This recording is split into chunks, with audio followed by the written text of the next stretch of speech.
Welcome, I'm David Zhang, and today we're going to discuss, as you can see in the title, where is China's zero COVID going in the future? Today, of course, China released its new guidelines, 10 of them, on what China should be doing to handle COVID going forward. And of course, some of these include very much a relaxation from the existing measures, but I have my doubts about them because mainly, which I'll go into details, but a lot of it in general looks like they're relaxing the testing requirements to get into public places in certain cases, and then they're also changing the quarantine requirement where in some cases you no longer have to go into a quarantine center and you can do so at home, as well as measures around how communities going into lockdowns would look like.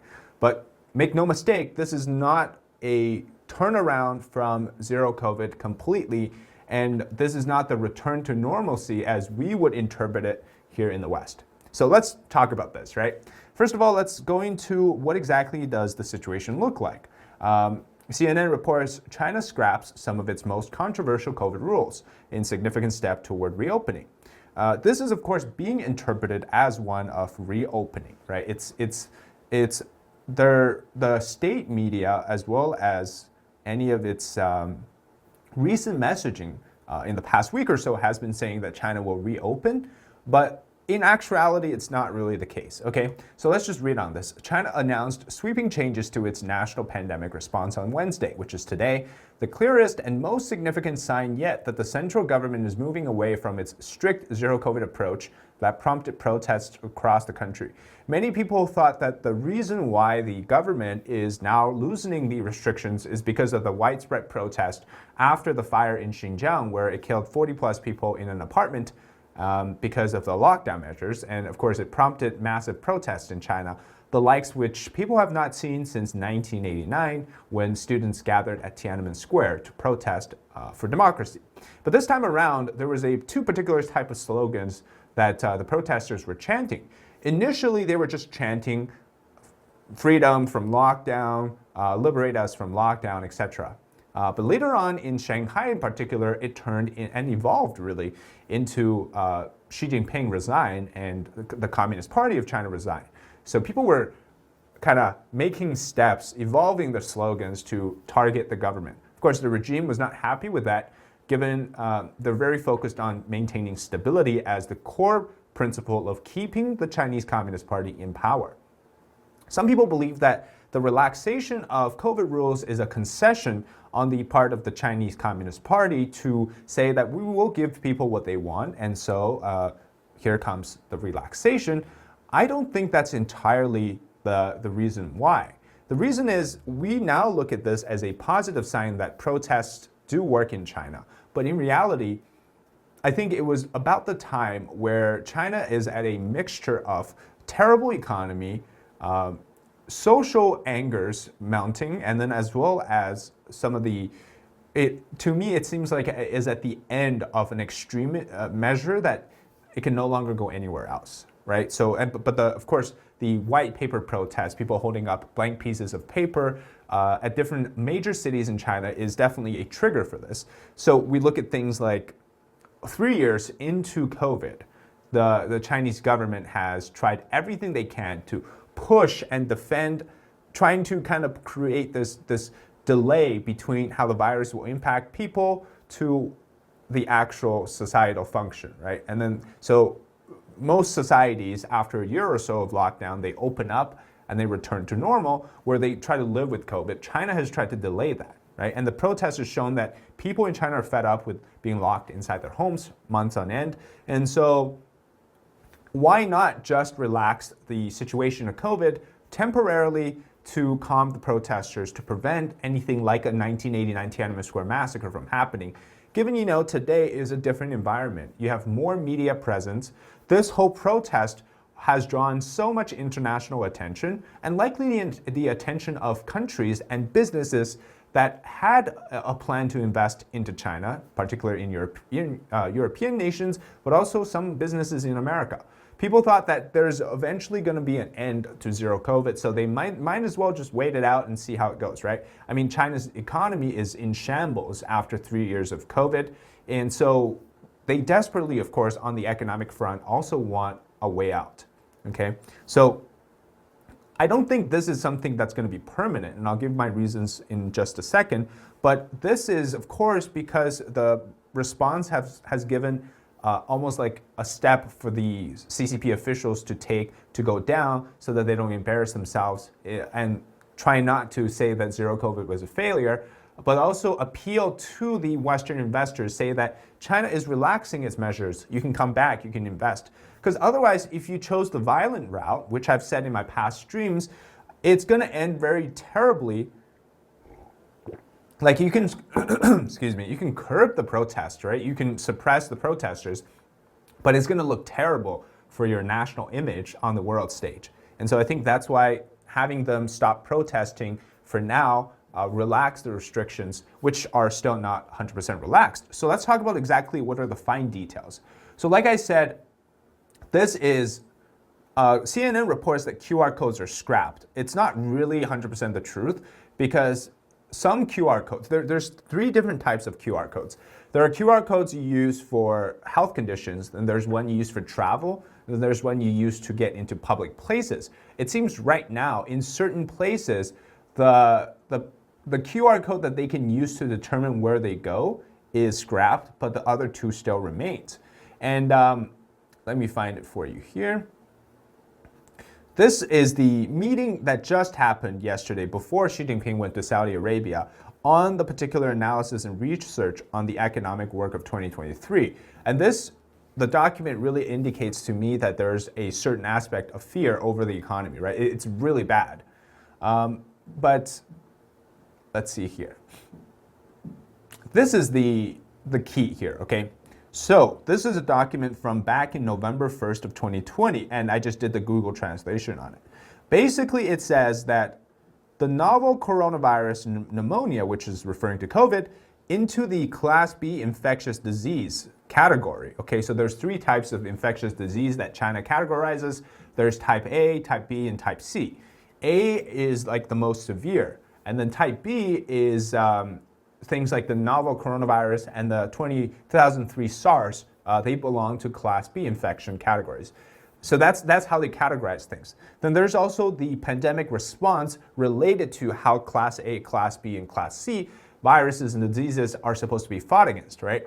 In fact, COVID-19 in China was fought, even though it's a Class B infection, with a Class A type of response. So system-wide quarantine, mass testing, and vaccination, etc. Right? This particular set of measures hasn't yet been reverted. So meaning that right now, the pandemic response for COVID-19, even though it's Omicron, even though it's much less severe, it's like a common cold, the response, and this could change in the future, but the response right now is still a Class A response, meaning at the highest level of infectious disease pandemic response is still in effect. As well as zero COVID in a concept itself, even though they no longer talk about it, is still up to each individual state and municipal and provincial level officials to do what they think is correct. In other words, here's what I think is interesting. Even though they said they're relaxing some of the measures, we still see cases, and I'll give you some examples, of officials given mixed signals as to how to approach the future of pandemic response, right? So take a look at this.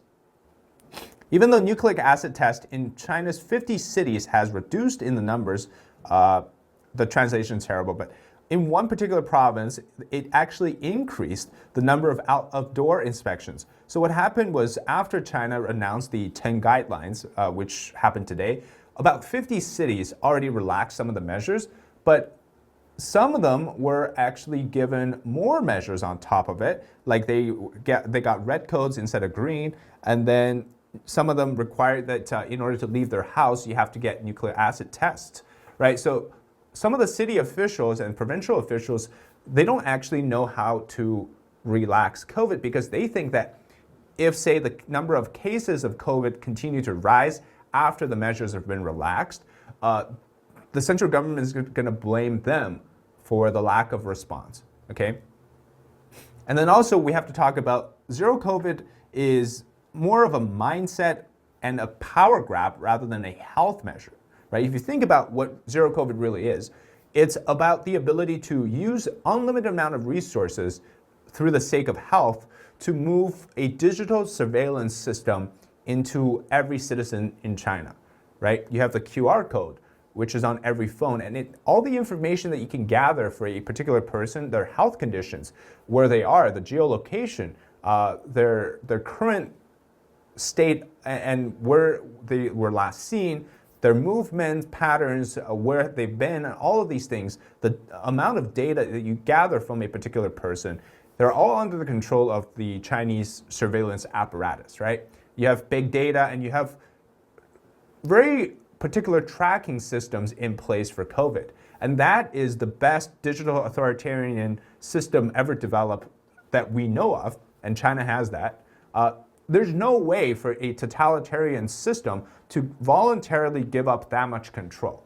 And that's why I think the temporary relaxation of COVID is going to be at most a few months. And I think, which I'll talk about in a bit, if things get worse, there's a very big possibility that Xi Jinping goes back into lockdown mode because he doesn't know anything else, right? But then you might be questioning, how come this didn't happen, a year ago when the economy was already bad? Well, that's actually one of my, or actually, I guess everybody's mystery, right? Is if the zero COVID situation was all about the economy, how come a year ago when the economy was already being in shambles because of zero COVID, that China didn't just open up back then? I think this is much less to do with the economy, more to do with regime stability, because I think Xi Jinping was getting a lot of internal pushbacks within the party for how if they continue to do this, the protests will get out of hand, and he has no other choice but to violently suppress them, right? They're already arresting people in secret. And after this, even though it's being relaxed, you'll see more censorship and more surveillance added on top of the existing system, right? So that's the one part of the zero COVID apparatus. The second part is, at any given time, you now have a system to mobilize a large number of people to a particular area. So we hear that they're taking down a lot of the quarantine camps already. So these massive compounds where they store everybody, right? That stuff is very interesting because given what we know, what they did for 3 years was they shipped a bunch of people to them, and then that's where they kind of stayed and left to die for themselves or to recover. But now they're saying, okay, we no longer want to build those things because you can just stay home, right? Well, if you already have a place to put everybody and then they're temporarily being suspended, isn't that a great opportunity for you to maintain control? If you want anybody to disappear, you can just send them there. So I think this system will actually remain in place for any time that they do need to use it. And then there's also something that I thought was very interesting is, even though now they're not calling for this zero COVID, they're not denying that, right? Let me show you a report from, this is from the Chinese ambassador to the United States, okay? This one. Oh, maybe not. This one. So this is Ambassador Qin Gang. He is the China ambassador to the United States. He says China will continue to make dynamic adjustments to its zero COVID policy to smooth commercial exchanges with the United States, Beijing's top envoy to Washington told the American business community on Tuesday. Qin Gang, China's ambassador to the U.S., said it was baseless to claim that China would regress from an open country to a closed one. The comments came amid growing concerns about a more inward-looking economy after the 20th Party Congress. He also said that U.S. trade restrictions threatened to put relations between the two countries on the wrong track. So basically, he's saying, oh, and here it says, in a rare public mention of the negative side of Beijing's zero COVID protocols, Qin Gang said there's no denying that the policies have had some impact on the economy and people's lives. Still, he defended Beijing's zero COVID policies have helped the country achieve the lowest number of infections and death in the world. Okay? And then a report from, let's go to this one first. This one. Oh, this. Okay. So, according to the Chinese CDC officials, there could be 80 to 90% of these Chinese people, after they relax COVID, being infected. Because this is typically what happens. We saw this in, excuse me. We saw this in the UK when they decided to just open everything up. They got a bunch of infections initially. If you want to achieve herd immunity, that's bound to happen, right? So this is not something new. But basically, people and experts, according to the Financial Times as well, they're predicting that, according to a model, that China could risk 1 million COVID deaths in the winter wave because of the opening up, the sudden open up, partly because their elder population has a very low vaccination rate. Chinese vaccines also don't work that well. They refuse to get Western mRNA vaccines. And all of these things, plus how I said in the beginning, China has been delaying the process of massive infections of COVID, right? Of course, I understand that they're also hiding the real numbers of death in China, but for a very long time, the government has tried its best to quarantine people to avoid a mass exposure. But this is bound to happen if you keep letting people stay home. Eventually, there's going to be a wave of massive amount of infections. I don't know about death, but infections that will hit China. And they're saying that this is coming because of the reversal of zero COVID. Like I said, if this happens and a lot of people die, will Xi Jinping say, look at you guys protested for this, right, to open up, no more zero COVID, look what happened. You caused the Chinese people to die, right, blaming the protesters for all of this. And then afterwards, enacting zero COVID again, just say that, well, look at this. You guys have to rely on the government to control the virus. Look how scary it is. Everybody dies. You were given a chance to do what you wanted, which is a free and open society, but that caused us so much harm, right? If that scenario happens, I see zero COVID coming back. Also, something else that's interesting is I was reading some of the articles written by people today, right? Contact tracing in China is still there. So after they relaxed all of the measures, there's still contact tracing, meaning that the QR code app that you still have to have it. And if you are testing positive, people that you've been exposed to will also have to quarantine at home as well. And this is, like this person says, a draconian contact tracing surveillance becoming another tool for social control under the leader of the Communist Party. And he says it is, or she says it is nowhere near being rolled back. And tagging someone as a close contact still means restricting their mobility significantly, something the government has been quick to deploy to confine at home those seemed troublemakers, such as protesters and human rights lawyers.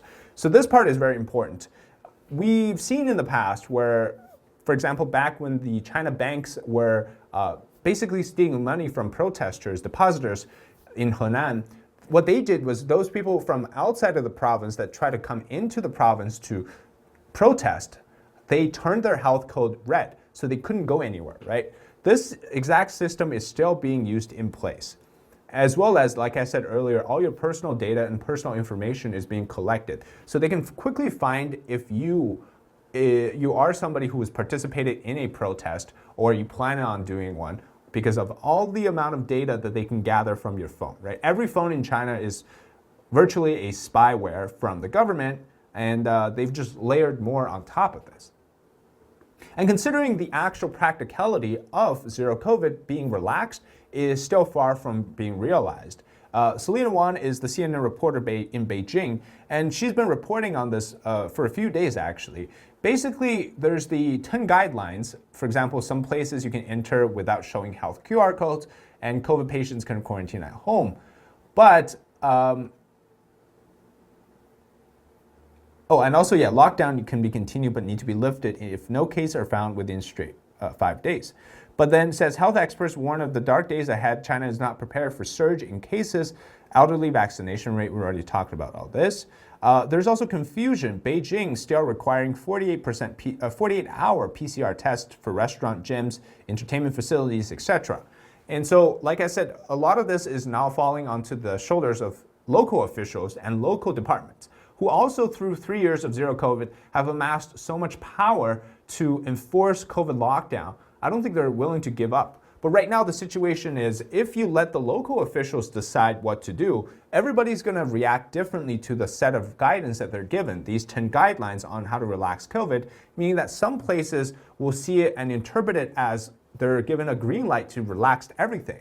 Right? What's going to happen when those areas start getting high infection numbers? Will the central government start to crack down on that particular area because look, you guys were given the autonomy to do what you thought was right, and it turns out all you did was kill more people. Some other areas will say, well, we're not going to relax as many as the 10 guidelines says because we are afraid of what's going to happen. Like these people, when they relaxed everything, things just got worse, right? And then the government's going to say, well, you didn't do this. Now the protesters are protesting, and then you guys have to make sure that the protests are calmed and stopped. So now there's going to be a lot of confusions within China. But like I said, in the end, I really don't see this going too far because given what I know about the Chinese Communist Party, they don't easily make concessions. The only way they do this is if there's a particular reason for it. And this time, because they didn't want the protesters to keep protesting and generate so much international attention in China in a negative manner, I think that's why they decided that now through this, let's just do some relaxation, at least temporarily. But I don't see how this will stick because the amount of power that Zero COVID has given the Chinese Communist Party is unprecedented, right? And speaking of returning to normal, seeing how our society, after a year of lockdown, we're suffering so much from the post-pandemic recovery, losing jobs, inflation, just the way of life has been changed fundamentally. In China, 3 years later, I think it's going to be even worse than what we are experiencing now. And given the fact that the Chinese economy is doing so much worse than it was 3 years ago, I think this is really a bad time. But I think there was a lot of internal pushback. Plus, there are still people in China that are embracing lockdowns, right? We know that Omicron no longer has the severity as the previous variants, and we know that it is much less severe to catch Omicron, to get infected by it. But for China to now be doing this, there's going to be a lot of confusions as well. Some people online were saying this. Let me just read you this quote I found today, okay? Let's see here. Okay, so a lot of people are complaining that it feels like the regime is playing with them. One day they're locked down, the next day they're free, like hitting the pause and play button at the mercy of the regime like a video game. So essentially, no matter what you do in China, when the government says you have to lock down, you have to lock down. When the government says it's all over, you have to abide by that. You have to pretend it's all over, right? So there's no real practical science to it. I mean, the Chinese CDC obviously knows that Omicron is much less severe. They probably knew back then. But lockdown and COVID has become one about power, and it never was really about the pandemic response, right? You look at all of the humanitarian crisis that Shanghai and other cities in China had during their month-long lockdown, 26 million people in Shanghai, right? You had starvation, you had people dying. All of these things happened because the Chinese authorities, even though they knew that Omicron was bad, was not as bad as, say, Delta or whatever, they still did it. Was it really for health reasons? So you got to question why they're doing it now. Is it really to say that, oh, we finally caught up to the rest of the world because we realized that COVID is no longer the same and we can live with it? I don't think so. I think it's for political reasons, and I really don't see how this will eventually become something that where the government concedes power back to the people. But I think that's where we are right now. There's really no clear picture as to what's going to happen next. But basically what we can predict from here until maybe early next year is that even as the measures relax, we'll see people that still hold on to the old ways conflicting with the people that want to move on. And this is going to happen case by case, city by city, province by province in China. And all we can really do is say that you have to identify the root of the problem, which is the Chinese Communist Party, right? They're the ones who decide what the rules are. And it's not based on science or based on legitimacy. It's purely based on the political needs of that particular party. So, but I really hope that things open up in China. But if they do, then people will stop talking about the regime and how the regime caused all of this 3 years ago. They will think that, well, once we have our freedom back, we'll just try to go live normally. Let's be quiet and not talk about the regime anymore. Let's not criticize the Communist Party. And being afraid that they will lock them down again. So I think there's always that part as well. Giving people a little bit of sweetness, right? Let them have a piece of candy after you beat them up a few rounds already for 3 years. And it seems that people have developed this type of Stockholm syndrome, right? Even though the regime was hitting you with a heavy fist of power for 3 years, but eventually, as long as they let you go at the end, you still love them a little bit. And so we'll see how it goes. But I really have a pessimistic view about all this. And it's terrible for the people, right? We've all lived through lockdowns. Nobody wants it, basically. But anyways, that's today's live stream talking about the future of zero COVID in China. I think it's going to be a very bad outcome. Things are going to get messy, and it's definitely not the end of zero COVID for China. But again, at the mercy of the government, the people have to survive and live hoping that things just can't get any worse. If you enjoyed the content today, make sure to subscribe to our channel. That'll help us grow. And make sure to like the video and comment below what you think. Do you think China will relax its measures permanently, or do you think things will get worse from this point on? Thanks for watching today. Take care.